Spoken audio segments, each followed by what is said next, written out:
The new release that they have of the JFK tapes is starting to show us something that we never really knew. Everybody had hints at things, but they never really knew. You watch JFK the movie and they bounce around a bunch of ideas and things in there, but they don't ever come quite clean enough for people to really go with it, do they? I mean, people know something happened, but they don't want to let you know, well, Poteo, this is in their files.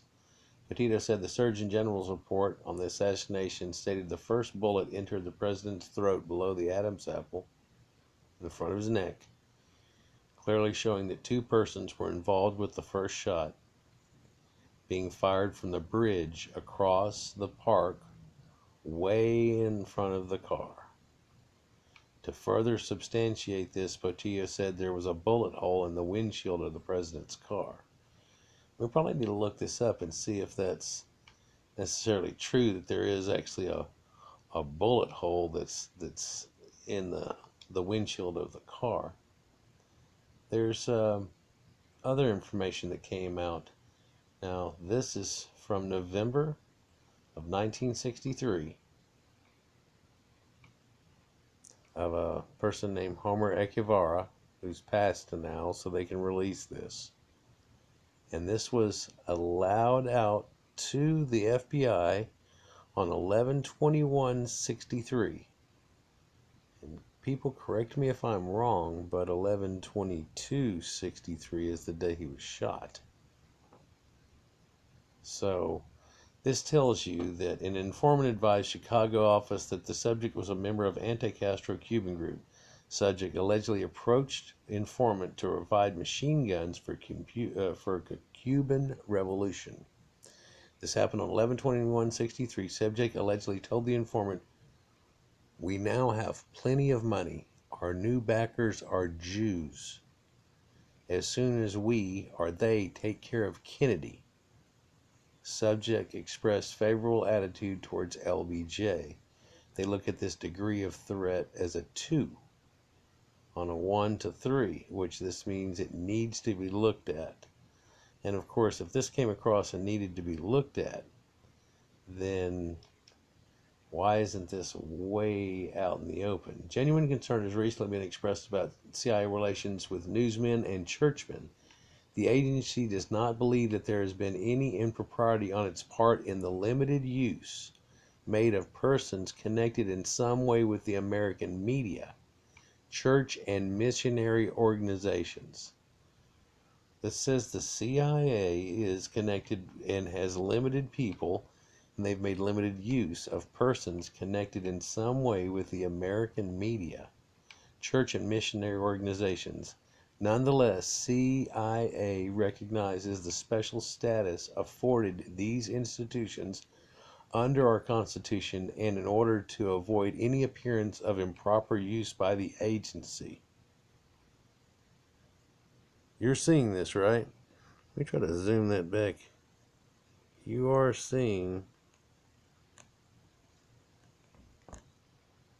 all of that. Like that. May have been better one up. Almost goes out of left frame, it seems, in the shot, though, but yeah. Yeah, so that's another odd one that's inside there. There's another piece that states that the Soviet Union believed there was some well-organized conspiracy on the part of the ultra-right in the United States to effect a coup. They felt that it had to do with Lyndon Baines Johnson. Their source further stated the Soviet officials were fearful without American leadership that some irresponsible guy would shoot off a bomb or start off World War III. It says it right here. There's more on that page coming up here in a while. Am I missing one here? Mr. Bellin, now the final area of our interrogation relates to the charges that the CIA was in some way conspiratorially involved with the assassination of President Kennedy during the time of the War Commission. Were you Deputy Director of Plans? Is that correct? Mr. Helms says, I believe so. Mr. Bellin, is there any information involved with the assassination of President Kennedy in which any way shows Lee Harvey Oswald was in some way a CIA agent or an agent? And now they've blocked that out. They say it's declassified, but yet it's showing off to still be classified. There's another file in here that is a little bit odd. Ned Touchstone, editor of The Counselor, has been identified by confidential informant as a member of the original Knights of the Ku Klux Klan. The source advised in December of 1963 that Touchstone claimed that the Klan had documented proof that President Johnson was formerly a member of the Klan in Texas during the early days of his political career. And they've got all kinds of little LA and Texas and things written all over this, like they had looked into this a little bit and found something out. This is the other part of the Soviet document. It says, our source further stated Soviet officials were fearful that without leadership, some irresponsible general in the United States might launch a missile at the Soviet Union. It's further opinion that the Soviet officials thought that only maniacs would think that the left forces in the United States, as represented by the Communist Party USA, would assassinate President Kennedy.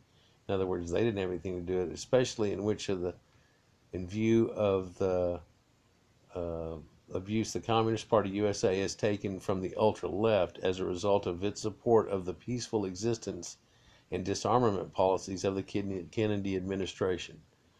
So in other words, hey, everybody was calming down about, going to war, and he was all like talking peace. So why would we have done something like that? If he was going the other way, you might see it, but it wasn't going that way, and it wasn't going to go that way. Oddly, there are places in his speech, which is listed down here and showing him going through it, where he talks about freedom and what America should have.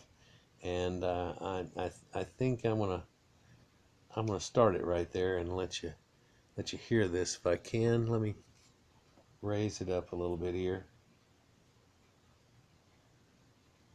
Inauguration.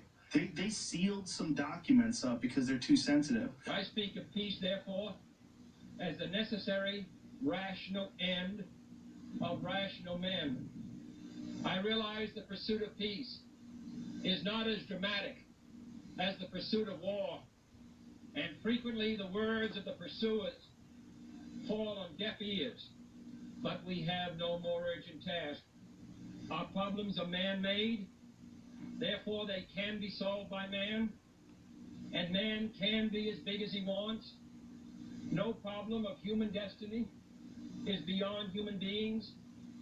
Man's reason and spirit have often solved the seemingly unsolvable, and we believe they can do it again.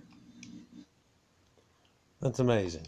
And if we cannot end now our differences, at least we can help make the world safe for diversity. For in the final analysis, our most basic common link is that we all inhabit this small planet. We all breathe the same air. We all cherish our children's futures. And we are all mortal. Yep. Great speech, but he got killed just shortly after that. And oddly, you find in the speech that was given by George Bush that he, whenever he gets to the point of Kennedy being killed by a deluded gunman, he goes off on an emphasis on a grin there. I don't know, he just made eye contact, they're trying to say. You look at evidence through this thing, and this is the bullets that supposedly hit, and if you look at that bullet, that didn't hit nobody. You can get that good of a dent from dropping it 5 foot from the ground on the ground. There's no disformation to this at all. This didn't hit bones or anything, and this is ironically found just floating out on the it fell back out of his body on the stretcher there that they had, and that's just the most foolish belief that you would have something like that, and then people are supposed to be led to believe this as being some type of fact or truth. It's just it's sad that you have this type of thing. But, again, this Kennedy stuff is really coming out. I'm making a few different ones on it, but that's one of the first ones I wanted to get out. Some of the first info I found on it that really is showing an odd thing. My next one will be telling you that they have an eye on Hitler well after the war, that he apparently was not dead after the war. Look that one up on me. Y'all have a good one.